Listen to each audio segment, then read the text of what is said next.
Well, hello everybody. It's Joe from the Strange Voyage Files. It's September 4th, 2025. Doing another video today. Figured I'd fit into. And this one is what one of two albums that introduced me to Judas Priest. Now, I don't have, and you can see from my background, we're going to do Judas Priest Painkiller. I don't have this album on physical media anymore. I never had it on vinyl, only on CD. And when I sold my CD collection a long time ago, obviously went with it. I have not rebought this CD. I have everything digitized. I'll buy it at some point because I do like this album. Um, so, you know, this one and Streaming for Vengeance were my intro into Painkiller, into Judas Priest. And that was, well, this came out in 90. So let's see. Hang on. Was the exact, this comes out September 90th. So it had to have been Christmas 90 that I got this and Screaming for Vengeance.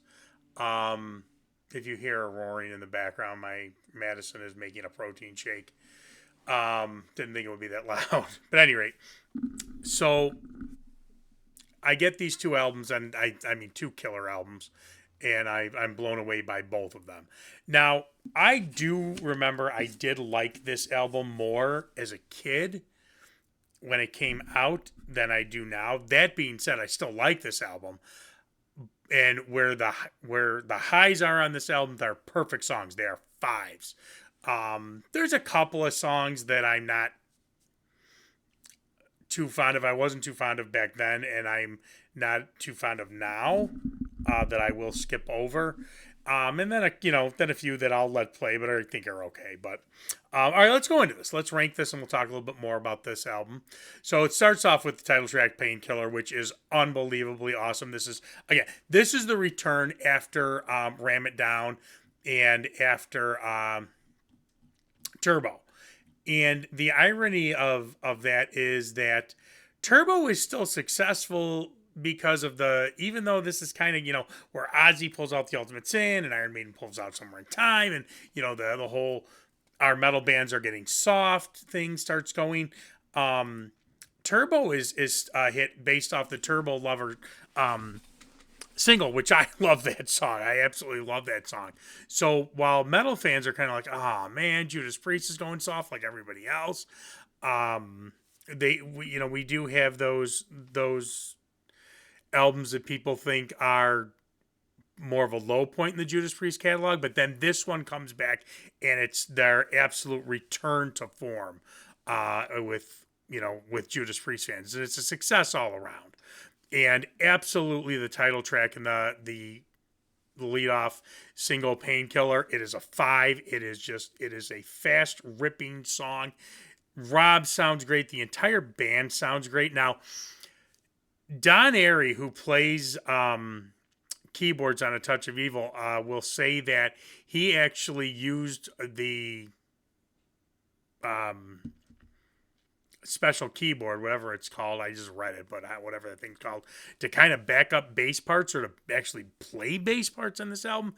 I don't know how true that is or whatnot, but Don doesn't lie. I don't know Don personally, but he's not known to be a liar. And I have heard that before, so it is possible that that's the case. Well, I don't know. But at any rate, Painkiller's a 5. The song is phenomenal.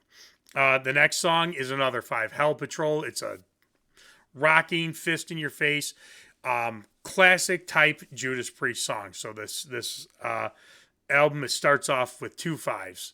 The next one, All Guns Blazing, is still a really good song. It is one I listen to. It's one I've always liked. It's a 4. It's not as good.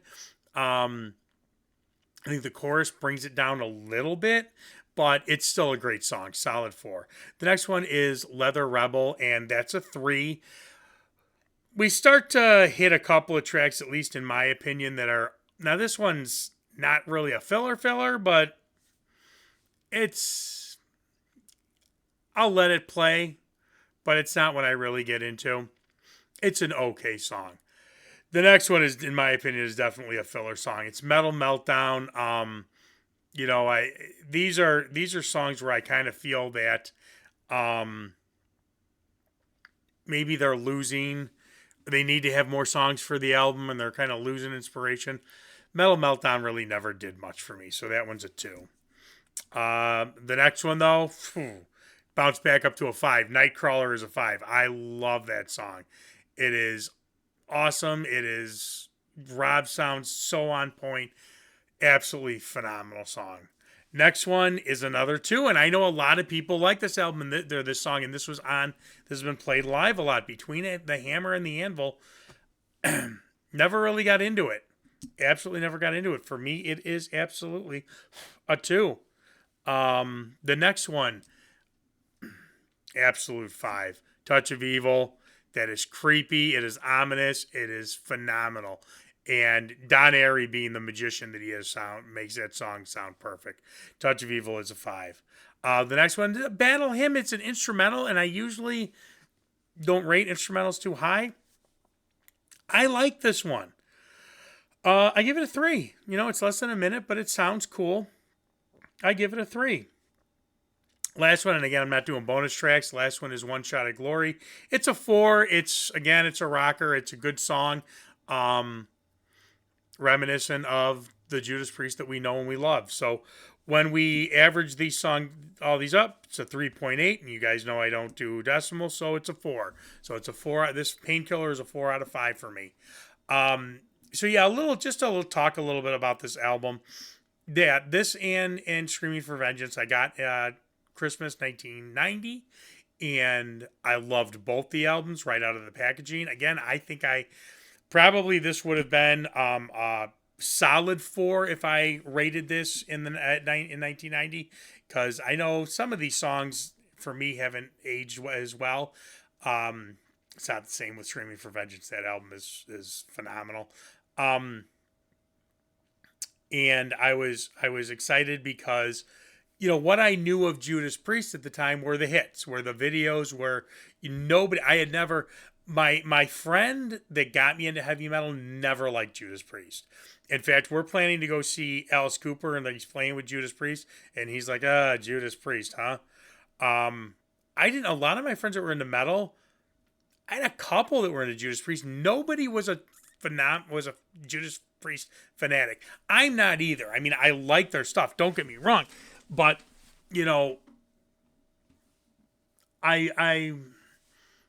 I'm not a die-hard Judas Priest fan as much as I would be an Iron Maiden or Black Sabbath fan. I still think it's a great band. I still enjoy a bunch of their albums.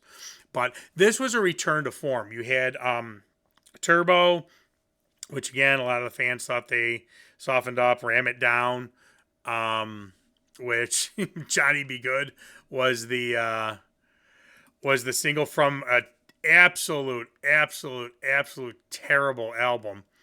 God, yeah, I'm looking at Ram It Down now. Yeah.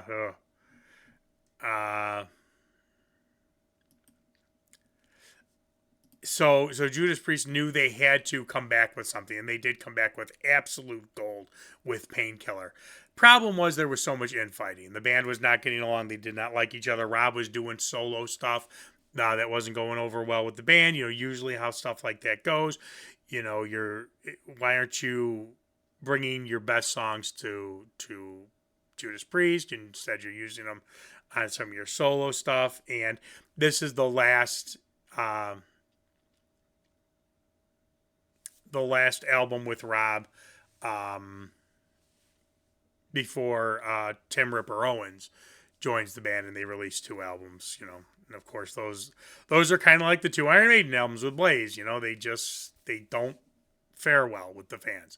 But Painkiller is usually seen across the board. There are some people that don't like this album.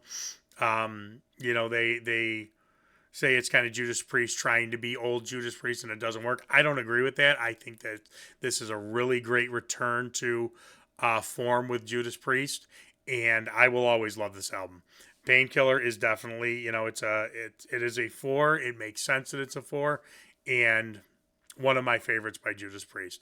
All right, well, that's my 2 cents on this one. Like, subscribe, and all that fun stuff, and let me know what you think about Judas Priest Painkiller.